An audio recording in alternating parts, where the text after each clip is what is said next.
Namaskaram. Welcome to Abhyaasam episode 15. I hope all of you are safe and keeping fit and healthy. And I also hope that you are observing the SMS, sanitizing, mask wearing, and social distancing. It has been a difficult phase for the entire world, especially India right now, with the severity of the second wave of the virus. But I must admit that music has been a great healer for me right from March 2020. All my activities that I have woven have been around music. And that has somewhere helped me to sometimes forget the hurt, the distress, the agony,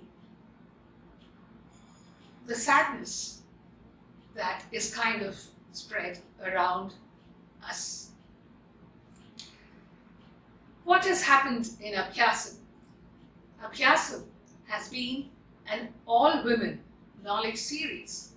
It has been sharing of learning from our gurus what we practice and what we take to our students. I launched it on October 31st, 2020, on the anniversary of my dear guru, Dr. M.L. Vasantakumari Amma. And after that, we have had 13 wonderful artists expressing their thoughts and expressions, sharing their experiences. I take this moment to express my gratitude to every one of them for their time, for their input, and for their efforts. To you as an audience, I must express my thanks for having supported and watched all the episodes with avid interest and enthusiasm. Abhyaasam needs to be practiced regularly with perfect faith and devotion to the art, because eventually it is only this resolute that helps us to stay focused, committed, and attentive. I'm sure many of the students and even gurus across the world have picked up a lot of tips and guidance from the practice sessions of all these women artists. Be it, and you will definitely notice the difference in your output. Some of you all asked me to elaborate on my own Abhyaasam. While I have covered it in the first episode, I will try to elaborate in this episode too. When you practice, find a place where it's quiet, where you're isolated from the rest of the family.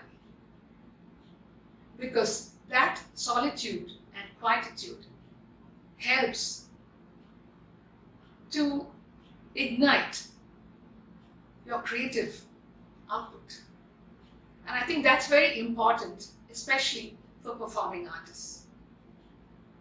Practice just doesn't mean switching on the electronic tambura or playing the manual tambura and doing akara sadhakam, singing a Varnam, a kriti, maybe learning, and then you shut everything and you go away.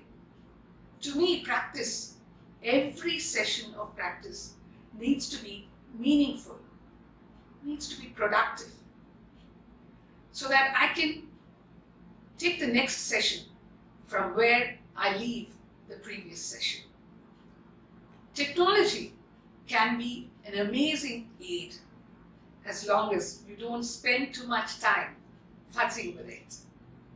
3 free or low-cost apps that you can have on your phone or iPad are a metronome, a tuner, and a timer. And they're all essential tools for practice. Always begin with the end in mind. What do I mean by that? For every practice session, as I said just a little earlier, have a goal in mind. When you start, think, what am I going to accomplish in this session? It needs to be meaningful. It needs to be complete. A few concrete goals to work towards this session can be written down, and you can refer to that and move on during the practice session. Say you practice for 1 hour. You can do a 10-minute vocal exercise. You can finish your pranayama, your breathing exercise before this 1 hour. And when you start with the first minute, do the akara sadhana, do your vocal stretches, do your jumps in octaves. You can sing Sarigama Padanisa in G, perhaps that's your Shruti. Then move to G sharp, move to A. So to come down on F sharp, F, so that your voice becomes more elastic and your lower notes, your mid notes, mid-range and the higher all fall into a uniform range without disparity in your voice. So, as I said, map a practice session out like a workout. First the dumbbells, then stretches, or stretches first, then the dumbbells, then maybe the ball, and maybe against the wall. So too, in your music practice, start with the akara sadhanam, move to Varnam, 1, 2, 3 speeds. Sing the Varnam in akaram.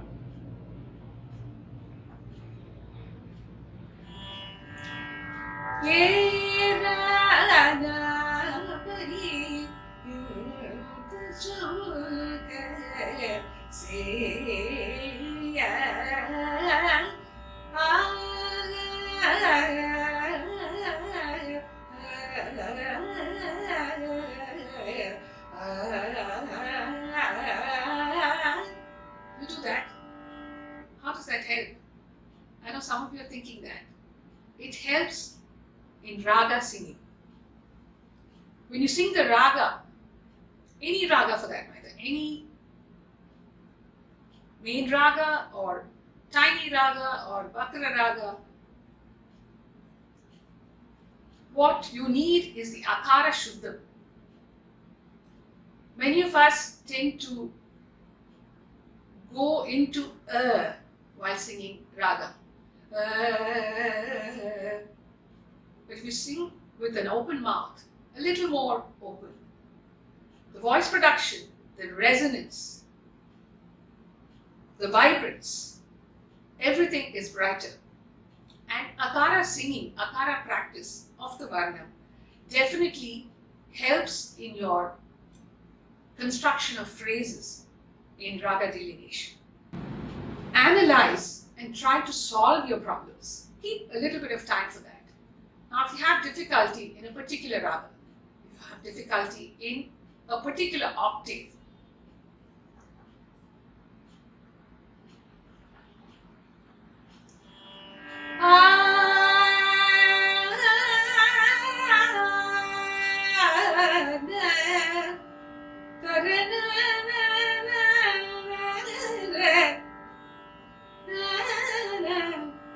if you're missing that, take a step back and make it slower.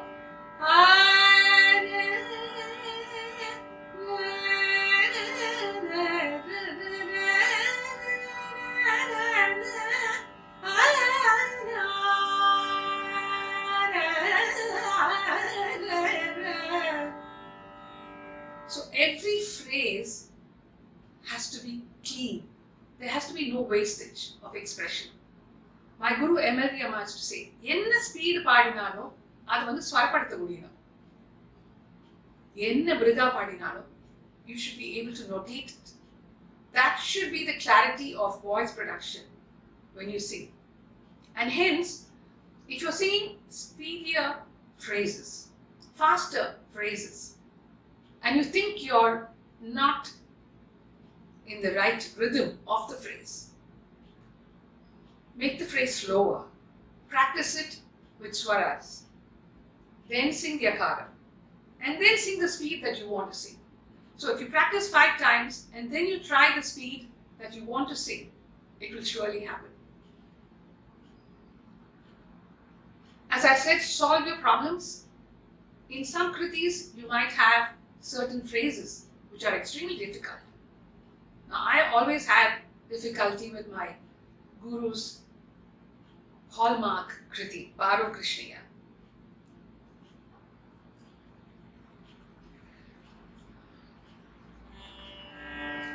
Dasa nina pada dasa, nina pada dasa. Dasa nina pada dasa, nina pada dasa. Saragamaraya Baro. This Sangati and the beginning of Baro, they have to come with absolute clarity. So the entire song has to be in a Kala Pramanam that will not disturb these 2 Sangatis. So you have to plan that earlier. Yet, if you practice these Sangatis at least 50 to 100 times, and if your voice is in perfect condition, it should just happen like magic. Dasa nina pada dasa, nina pada dasa. Dasa nina pada dasa, nina pada dasa. Saragamaraya Baro Krishniya. And then the poise should be there. It's like, in gymnastics, you do all those acrobatic feats where the somersaulting happens in the air. Some of them do 5 paltis and then they land on the ground with perfect confidence and poise, not a movement. It should be the same with this Sangati. When you finish the 2 Sangatis and you land on Krishniya, it should be perfect on the mantra Shati. So revisiting your Sangatis, going over them again and again, makes them perfect. When you sing Neraval, I think Neraval is a beautiful aspect of Carnatic music.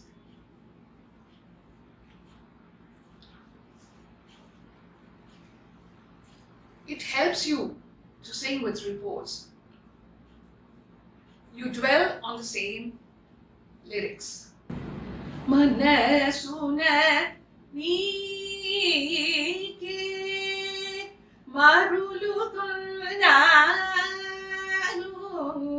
manasuna nike. So instead of singing akaram in the ragam, you are using words, you are using lyrics. But the lyrics have to come right on the dot as sung in the kriti. At least mostly. Manasuna nike marulu konnanu manasuna nike marulu konnanu manasuna nike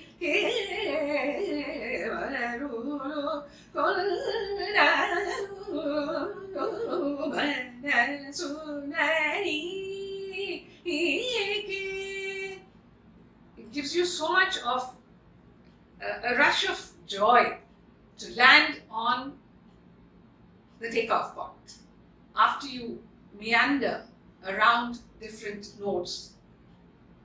And then the violinist is given a turn, and then you come back and take the sanchari in a different way. So the bhava aspect is very important in Neravan. And of course, as I said, the precision in the positioning of the lyrics is extremely important. Besides all of this, if you think Swara Prastara is a favorite corner that you can move into, keep aside 15 minutes for Swara Prastara. Practice. Again, I have to quote my guru, M.L. Yama. She used to say, Chumma meliyum kidiyum அப்படியே போயிட்டு வரக்கூடாது. படி ஏறி படி இறங்குற மாதிரி இருக்கக்கூடாது. படி ஏறி இறங்கணும், பட் அளவா இறங்கணும், அளவா ஏறணும். Not go all over the place. You know what I mean? So if you're practicing Swara, the more you sing, it's like jogging. You're jogging in the same place and you jog a little bit forward, come backward. No, I'm singing for Manasunanike. Okay. Sunida Baba Manasunanike. If you're practicing Swara for this,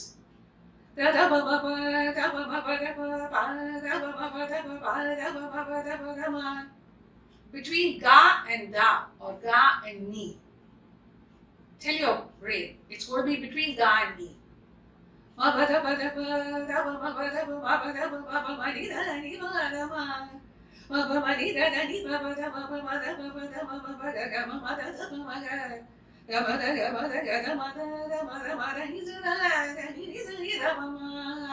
Occasionally you can move out of that little terrain that you have specifically kept for yourself to practice.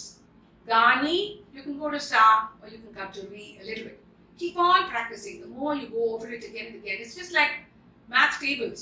2 1s are 2, 2 2s are 4, 2 3s are 6, 2 4s are 8, 2 5s are 10.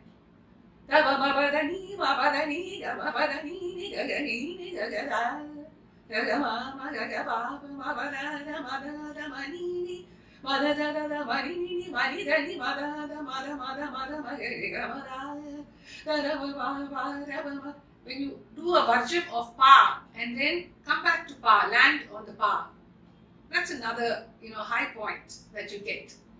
So practice swaras for every raga, whichever you would like to handle. Suppose you're learning a kriti and you want to do your Swara Prastara and that. Practice in that. But practice in, as I said, in bits.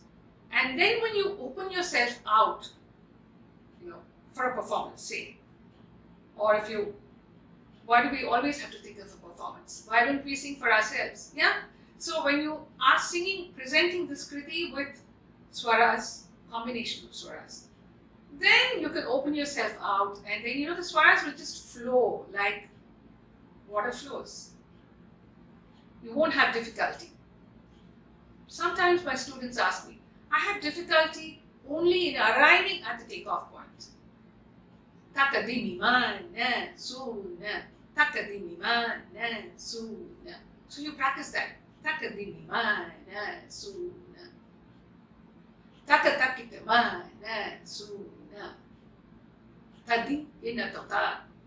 Tadi takadimi. Tadi inatomana suna.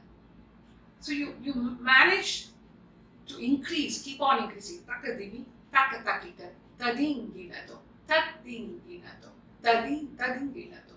So we practice that. Ida baba mana, da baba mana, da baba mana, takataki da baba mana, takadimi dani da baba mana, takida dani da baba mana. So you start practicing this way. Go from 4 to 5 to 6 to 7 to 8 to 9 to 10. You just practice this for 2 days. And after that, you start singing. The swaras will just land at the right place.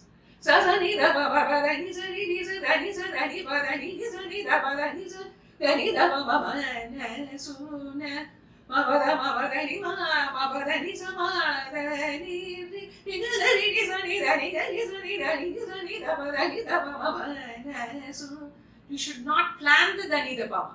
It should just happen.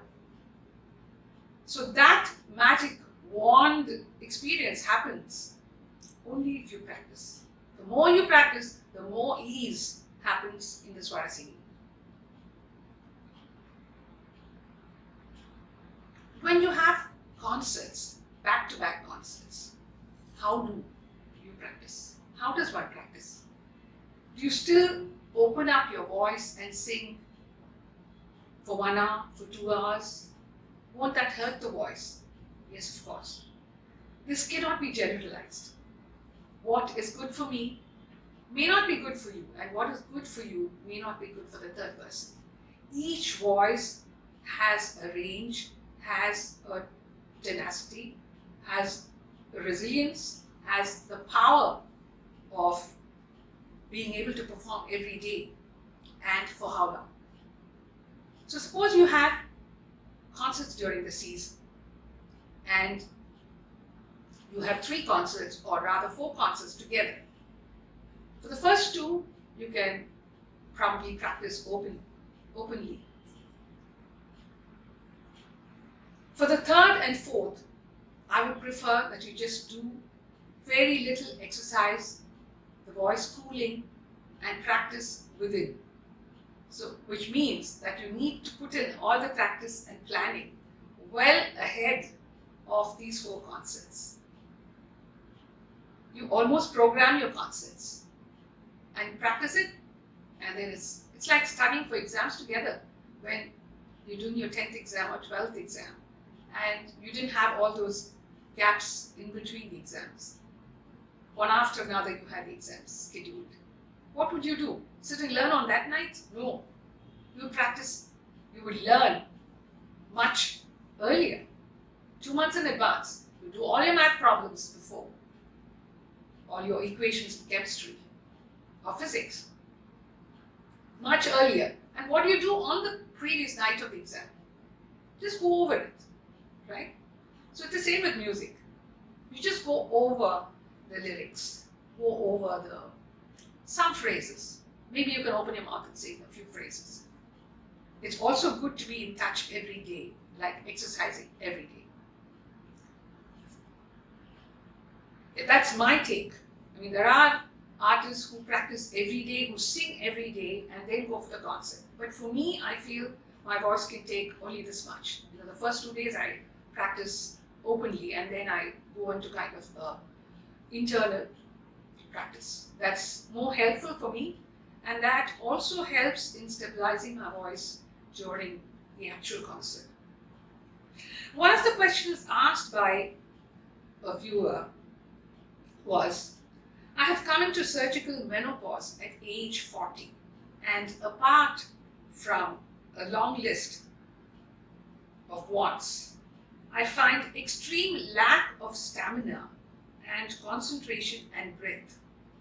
Lack of concentration, lack of breath control when singing.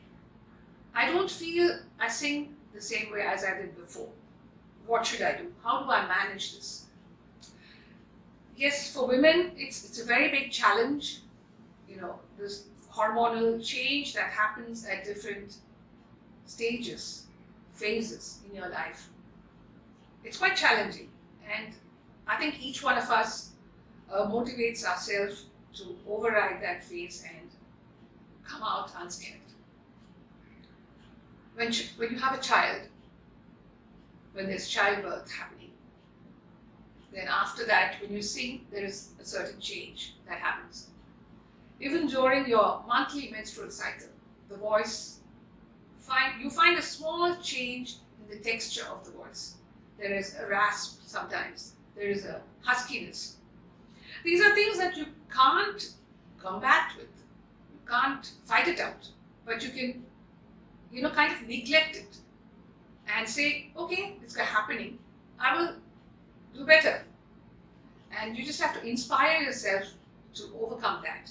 Besides the actual breath exercises that you need to do, you need to go to a guru, an instructor who will help you, who will kind of personalize an exercise chart for you. And if you practice it regularly, I'm sure the breath control can be brought into your command. concentration. Don't practice for too long. When you think your concentration is kind of wavering and you're getting distracted, stop. It could be 30 minutes, it could be 40 minutes. You can come back to it when you're more in a mood to practice again. Instead of doing a practice with your mind not in it, I would rather shut the tambura and leave and do something else. Lack of stamina. Eat the right food. Nutritious food is extremely important for artists. Nuts, any kind of nuts. I mean, in a proportionate manner. You don't have to overeat it. I used to take protein eggs before concerts. Mix 2 spoons in water and drink it. Of course, I wouldn't take milk because milk kind of secretes phlegm at throat region. So I wouldn't take milk, but I would definitely take it with water. You can try that, or you can try Horlicks with hot water. There's Ensure now, which is something that you can try perhaps. Some use a bar, those little nut bars that you get. The point is that you shouldn't eat too early before a concert, nor should you eat too late before a concert. The timing should be just right. If you have a concert at 5:30, finish eating at 3:30 or 4 maximum. So that when you get to the concert, you're not, your stomach is at ease and you can sit up and perform. At the same time, it should not be too empty. You shouldn't finish eating at 2 and go for a concert at 5:30 because your acidity will start. Those problems will start. And hence, I think each one has to work this out, this management of the physical being, in connect with the voice. This is something that can be pointed out to, but how much and when and how much time frame between what you eat and the concert, all of this has to be worked out by the individual. Openness to listening to others singing, to all schools of music. Every parampara has something to offer. In fact, has everything to offer. Maybe it's not adaptable for us because we are fixed in one parampara. But I think we should open up our hearts and minds and ears to listening to a lot of people. That's why we started Akriti, where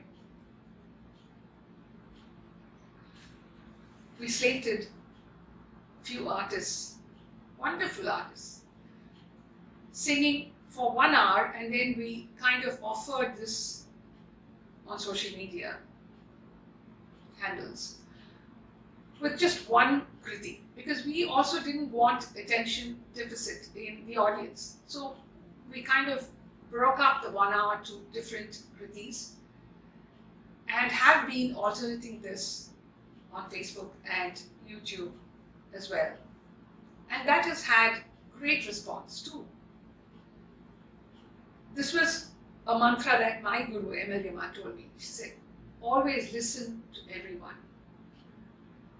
You would be able to pick up some good aspects, some aspects that you would be able to take from their raga singing or from their swara singing, the kanaku, or the way they sing the kriti. Their padantaram might be extremely good, so you could borrow a few kritis of the same kriti that you know. You could add those sangatis, embellishments. I'm glad that my guru put that into my head, because I keep telling my disciples as well that you should listen to everyone. All good music is, I think, something that you have to listen to. Why do some of us think that, if I start listening to other schools of music, my style of singing might be scarred, or I might kind of deviate from my style of singing? No, you wouldn't, because you're rooted in your parampara. It's just that you're listening to bring a whiff of fresh air into your musical arena. So I would advise that to youngsters, to start listening to everyone's music. And you will find that, if you listen to 10 artists, you will find that you would like to go back to listening to 5 artists. So keep listening to those 5 artists. Dedicated practice brings in that kind of a perfection that you become your own competitor. Whenever I practice, I always feel it's not enough. I don't think that's a good trait, but definitely I feel that it's good to be that way than to be happy and complacent and kind of satiated with whatever we do. The more we want to perfect ourselves, the more thirsty we are to absorb more goodness from whatever music is available. The more we keep prodding on what we can do, on the designs that we can create, on newer things, newer raagas that we can delineate, we can grapple with, I think it's good for us because it keeps us fresh, it keeps our music youthful, and we are always going to be learning. That's one thing that all of you should remember, that learning should never stop. Always be a student and let Abhyaasam be a tool that you carry towards success.